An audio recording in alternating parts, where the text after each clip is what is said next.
My boyfriend told me to sell my flat for our future, but I found out his real plan. I thought my boyfriend wanted to build a future together. Instead, I discovered he wanted me to give up the one thing I'd worked my entire adult life for, my home. The proposal that changed everything. I've always thought of myself as a practical person. I own a modest but comfortable flat, bought years before I met my boyfriend, Lucas. It's not fancy, but it's mine. I worked long hours, skipped vacations, and lived frugally to save for it. Signing those papers and holding those keys for the first time was one of the proudest moments of my life. Lucas knew all this. He knew how much the flat meant to me, not just as a place to live, but as a symbol of my independence. So when he first brought up the idea, I honestly thought he was joking. We were having dinner in my kitchen, candles lit, plates of pasta in front of us, when he put his fork down and leaned forward. His tone was light, casual, but there was an edge to it. You know, he said, if you sold this place, we could get a bigger house together. Something with more space, maybe even a garden. I laughed, thinking it was just one of those dreamy, what-if conversations couples have. Yeah, and then I'd be back to paying rent or a huge mortgage. No thanks. But Lucas didn't laugh. His eyes held mine, steady and serious. I'm not kidding. We've been together 3 years. Don't you think it's time we took the next step? The next step. For him, that meant selling the home I'd built for myself and pouring the money into a joint property, one that would be in both our names. For me, it meant giving up the one thing I could always fall back on if life went sideways. I told him I wasn't ready to make that kind of leap. I explained that I liked having the security of a paid-off home, that I didn't see the point in trading it for debt and uncertainty. He nodded like he understood, but there was something in his expression, a flicker of frustration, that made my stomach tighten. That night, as we lay in bed, he brought it up again. I just feel like we're not really a team unless we build something together. You holding on to this flat, it's like you're keeping one foot out the door. That stung. I'd been nothing but loyal to him. I'd let him practically move in, even though he still officially rented his own small place. I'd shared my space, my routines, my life. But apparently, that wasn't enough. I didn't argue further. I just rolled onto my side, away from him, and let the silence stretch between us. But over the next few weeks, he kept dropping hints. Little comments about the perfect houses he saw online, about how much more comfortable we'd be if we had a bigger place, about how much my flat could sell for in this market. It was starting to feel less like a suggestion and more like a campaign. And I couldn't shake the feeling that this wasn't about us building a future, it was about him getting access to the equity I'd spent years scraping together. I thought I could ignore the pressure. But then he escalated, and brought my family into it. The family pressure. At first, I thought Lucas would drop it if I stayed firm. I told myself that if I didn't feed the conversation, it would fizzle out. But Lucas wasn't just persistent, he was strategic. One Sunday, we went to his parents' house for lunch. They were warm and welcoming as always, serving roast chicken and vegetables, asking about work, the weather, the usual small talk. But halfway through the meal, Lucas' mother leaned forward, her voice conspiratorial. Lucas tells us you're thinking of selling your flat, she said with a smile. That's such a smart move, dear. The market's hot right now, you could make a great profit. I blinked. I'm not thinking of selling. We talked about it, but I'm happy where I am. Her smile faltered for just a second before she recovered. Of course, but imagine what you two could buy together. A lovely home to start a family in. You don't want to be stuck in a little flat forever, do you? I felt heat creep up my neck. It was obvious Lucas had been talking to them about this, and not in a neutral way. He'd framed it like I was already halfway to agreeing. I laughed lightly, trying to steer the conversation away. I actually love my flat. It's perfect for me. But his father joined in. You have to think long-term. A flat is fine for a single person, but for a couple, a house is better. More space, more value. And if you wait too long, prices will only go up. It felt like a coordinated ambush. I smiled politely, nodded, and changed the subject, but inside I was seething. On the drive home, I confronted Lucas. "Why did you tell your parents I'm thinking of selling?" "That's not true." He shrugged, eyes fixed on the road. "I just wanted them to help you see it's a good idea. You're too attached to that place, and I figured hearing it from someone else might help." Hearing it from someone else. Like I was a stubborn child who needed parental guidance, not an adult who'd worked for years to own her own home. That night, I realized something important. This wasn't just about property. This was about control. Lucas didn't just want to live together, he wanted me to give up my safety net so I'd be tied to him financially. And once I saw it through that lens, I started noticing other things, small, seemingly harmless comments about how I don't need certain friends, how I should dress for certain events, how I might as well leave my job if we moved further out of the city. The flat was just the beginning. When he realized I still wasn't budging, Lucas decided to play a different card, one that struck at my biggest insecurity. The emotional manipulation. After the family intervention failed to sway me, Lucas switched tactics. The next few weeks, he became unusually affectionate, flowers on random weekdays, surprise takeout from my favorite Thai place, little notes left on my coffee mug in the mornings. At first, I thought maybe he'd moved past the whole selling the flat idea.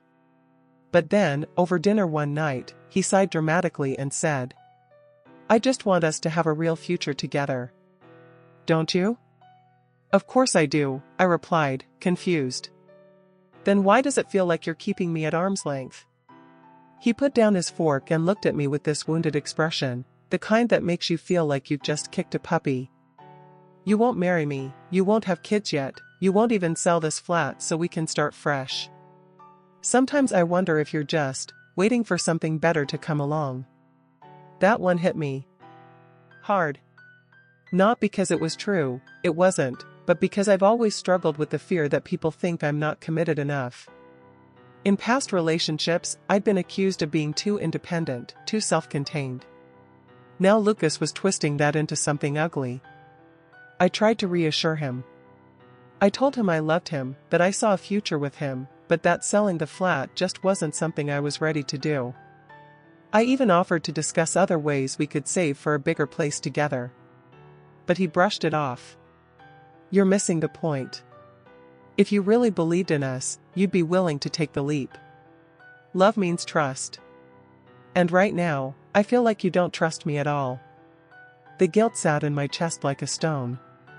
For days, I found myself second-guessing my own instincts. Was I being too cautious? Too selfish?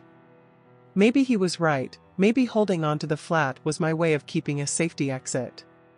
But every time I pictured signing it away, that warm rush of pride I'd felt when I first bought it was replaced by a cold pit in my stomach. It was mine. The one thing in my life no one else had a claim to. And the more Lucas tried to convince me to give it up, the more I realized I might have to protect it, and myself, from him. I thought I'd seen the worst of it. But then he took things a step further, and made a move I couldn't ignore. The ultimatum.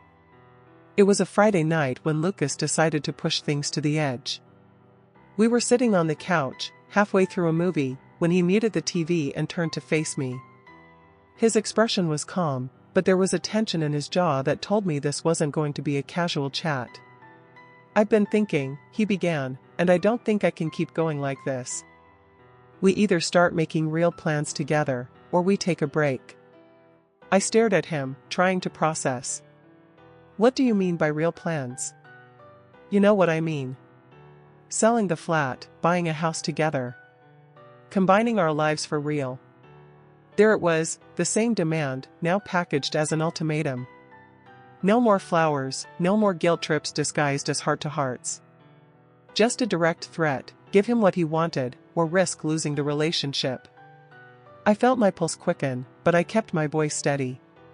"So, if I don't sell the flat, you're saying we're done?" He hesitated, then nodded. "I'm saying I need to know you're committed.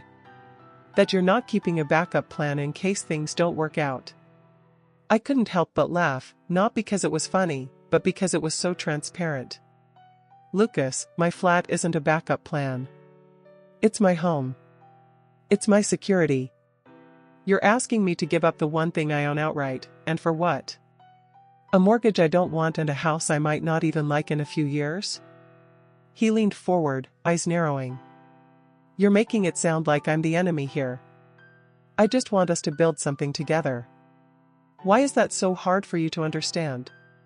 Because together shouldn't mean I have to lose everything I've worked for. The tension hung in the air between us, heavy and suffocating. Eventually, he grabbed his jacket and left without another word. That night, lying in bed alone, I realized something: ultimatums aren't about love. They're about power. And Lucas was showing me exactly how far he was willing to go to get it. If I still had doubts about his motives, what happened next erased them completely, and made me question just how well I really knew him. The discovery. A week passed after the ultimatum, and we barely spoke. Lucas sent a few texts, thinking of you, miss you, but there was no apology, no sign that he'd backed off from his demand. I tried to focus on work and my own life, but the tension lingered like a shadow. Then, one evening, I got a message from a mutual friend. It was short and strange. Hey, you should probably know Lucas has been looking at houses. Without you. My stomach dropped. I called her immediately. She told me she'd run into him at a cafe with a woman she didn't recognize. They had a laptop open, and from what she could hear, they were talking about property listings, square footage, prices, neighborhoods. And the way they were speaking, it sounded like they were making decisions together. I didn't want to believe it. Maybe it was a real estate agent. Maybe it was harmless. But something in my gut told me otherwise. That night, when Lucas came over, I didn't confront him right away. I waited until he was in the shower, then opened his laptop, which he'd carelessly left on the coffee table. I wasn't proud of it, but I needed to know. What I found made my hands go cold. There were bookmarked property listings, all under his name, not ours. Emails with a mortgage broker. And a draft email to his parents about the plan once my flat was sold. But the worst part? A folder of screenshots from my property's online valuation tool. Detailed breakdowns of how much it could sell for, and projections of what the profit would be. My home wasn't just my home to him, it was an asset he was already mentally cashing in. When I confronted him, he didn't even look ashamed. I was just preparing, he said, as if it were the most reasonable thing in the world.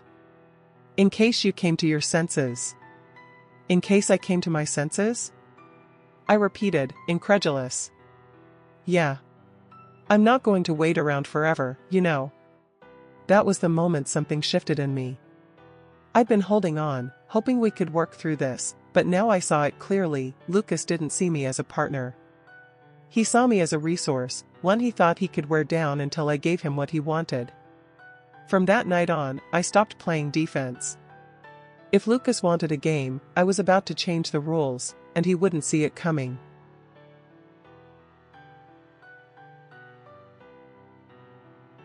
The turning point. After the discovery, I stopped reacting to Lucas's pushes and started planning my own moves. I knew I didn't want to sell my flat, but I also didn't want to get dragged into more of his manipulation. So, I decided to quietly prepare for the possibility that this relationship was coming to an end. First, I changed all my online passwords, banking, email, even the property valuation site he'd been snooping on. Then I spoke to a solicitor friend, just to understand my rights and options if things got messy. The more I thought about it, the more I realized how deeply his behavior had eroded my trust. This wasn't just about the flat anymore, it was about the way he was willing to scheme behind my back to get what he wanted. Lucas, meanwhile, seemed to think everything was fine. He started acting overly sweet again, cooking dinner, suggesting weekend trips, even talking about our future in vague, romantic terms. But underneath the charm, I could see the calculation in his eyes. He still thought he could win.